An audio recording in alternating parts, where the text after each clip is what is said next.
Hello student. आज मैं कक्षा 9 के विद्यार्थियों को पद्यखंड में जो जीवन परिचय और लेखक लगे हुए हैं और रचनाएं कौन कौन सी इंपॉर्टेंट हैं उन पर विस्तार से चर्चा करूंगी। इसके पहले की वीडियो में मैंने आप लोगों के साथ गद्यखंड के जो जीवन परिचय थे लेखकों के उन पर मैं चर्चा कर चुकी हूँ और सारे मैंने फिनिश भी करवा दिए हैं। इसके बाद दूसरा सेक्शन हिंदी में पद्यखंड के जीवन परिचय रहेंगे। तो आज मैं उन कवियों पर चर्चा करूंगी जो 9th के कोर्स में लगे हुए हैं। आइए देखते हैं।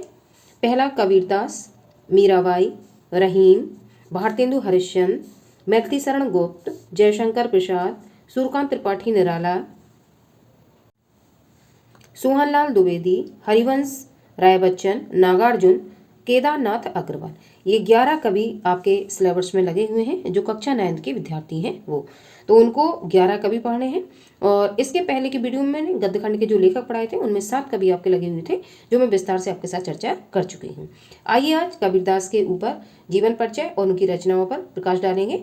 और कबीरदास एक ऐसे कवि हैं निर्गुण भक्ति धारा के कि इनके जो कविताएं हैं या जो भी इनके लेख हैं वो सभी क्लास के विद्यार्थी को पढ़ने होते हैं, चाहे वो 9th का हो, 10th का, फर्स्ट ईयर का, इंटर का।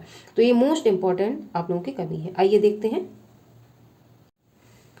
कबीरदास जी का संक्षिप्त में इस तरीके से अगर लोग लिखना चाहें, अच्छे एक बॉक्स बना के साइड में सारी चीज़ें ना डाल के 4-5 चीज़ें डाल सकते हैं। उसके बाद अगर आप उनका जीवन परिचय लिखते हैं तो एक अच्छा मैटर रहता है। अगर नहीं भी आप इस तरीके से लिखना चाहें तो डायरेक्ट आप जीवन परिचय भी शुरू कर सकते हैं। आइए देखते हैं।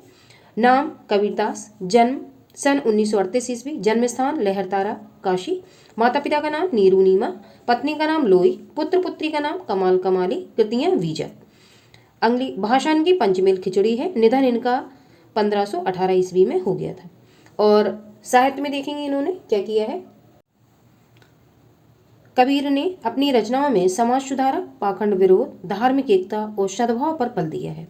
अगर आप ये फैक्ट लिखना चाहें अलग से तो लिख सकते हैं, नहीं लिखना चाहें तो डायरेक्ट आप जीवन परिचय भी शुरू कर सकते हैं। अब डायरेक्ट जीवन परिचय किस तरीके से लिखते हैं आइए देखते हैं। जीवन परिचय। हिंदी निगुण भक्ति काव्य की ज्ञानमार्गी शाखा के कवि एवं समाज सुधारक संत कबीरदास का जन्म काशी में सन 1398 ईस्वी में हुआ था। अब निगुण भक्ति धारा भक्ति काल की जो शाखा है उनको 4 भागों में बांटा गया है। ये जो हिंदी साहित्य का पद्यखंड का जो पोर्शन है इतिहास का उसमें जाके आप लोग वीडियो में देख सकते हैं। तो निर्गुण भक्ति शाखा भक्ति काल की ये पहली शाखा है। निर्गुण भक्ति शाखा में इस पे ज्ञान के ऊपर सारी बातें कवियों ने कही हैं, जिसमें प्रमुख कवि कबीरदास जी आपके हैं। इन्होंने जितने भी लेख लिखे हुए हैं समाज सुधारक थे वो, और समाज पर व्यंग करके इन्होंने लेख लिखे हुए हैं। आप जन्म का समय अंडरलाइन आप करेंगे इस तरीके से जैसे मैंने किया हुआ है। और एक इस शाखा कवि थे, ज्ञानमार्गी शाखा के कवि थे, तो यहाँ पे भी अंडरलाइन हमने किया हुआ है।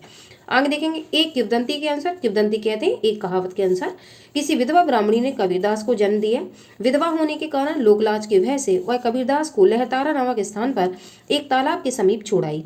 नीरू और नीमा नामक मुसलमान जुलाहा दंपत्ति की दृष्टि कबीरदास पर पड़ी और उन्होंने इनका पालन पोषण अपने पुत्र के रूप में किया।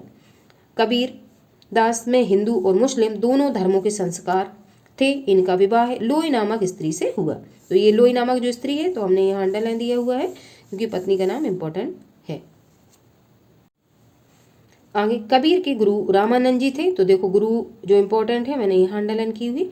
कबीर घुमक्कड़ प्रवृत्ति, प्रवृत्ति कहते हैं स्वभाव को, किसको कहते हैं स्वभाव को, नेचर को के थे। उन्होंने अपना बचपन मगहर में व्यतीत किया। मगहर एक जगह का नाम है। और कुछ समय बाद काशी में बस गए, काशी बनारस। मगहर में लगभग 120 वर्ष की आयु में सन 1518 ईस्वी में इनका निधन हो गया। तो निधन का जो समय है वो हमने अंडरलाइन किया हुआ है। और इन्होंने अपना जीवन और बचपन कहाँ बिताया उस पर अंडरलाइन किया हुआ है। तो जहाँ जहाँ इंपॉर्टेंट फैक्ट होते हैं उसमें हम अंडरलाइन देके इस तरीके से भी जीवन परिचय लिख सकते हैं। अब कृतियाँ देखेंगे, इन्हीं को रचनाएं कहते हैं। कबीर की रचनाएं बीजक नामक ग्रंथ में संकलित है जिसके 3 भाग निम्न हैं। बीजक को आप याद रखेंगे, इसको अंडरलाइन देंगे। साखी, सबद और रामायणी, ये तीनों रचनाओं को बीजक में संकलित करके रखा गया है। साखी में इनमें कबीर की शिक्षाओं और सिद्धांतों को दोहे नामक छंद के माध्यम से प्रस्तुत किया गया है। सबद इसमें कबीर के गेय पद संग्रहित हैं, गाने वाले पद। रामायणी चौपाई छंद में रचित इन पदों में कबीर के रहस्यवादी दार्शनिक विचार प्रकट हुए हैं। तो इस तरीके से कबीर का इंपॉर्टेंट जीवन परिचय और कृतियाँ आप इस तरीके से लिख सकते हैं जिससे अच्छी स्कोरिंग करने में आपको हेल्प मिलेगी। दूसरा जो कवि रहेंगी दूसरी, वो मीराबाई रहेंगी। इनका मैं अगला वीडियो लेकर आऊँगी, वीडियो फिर बहुत लंबा हो जाएगा, इसलिए मैंने आज एक कवि पढ़ाने की आपको कोशिश की है।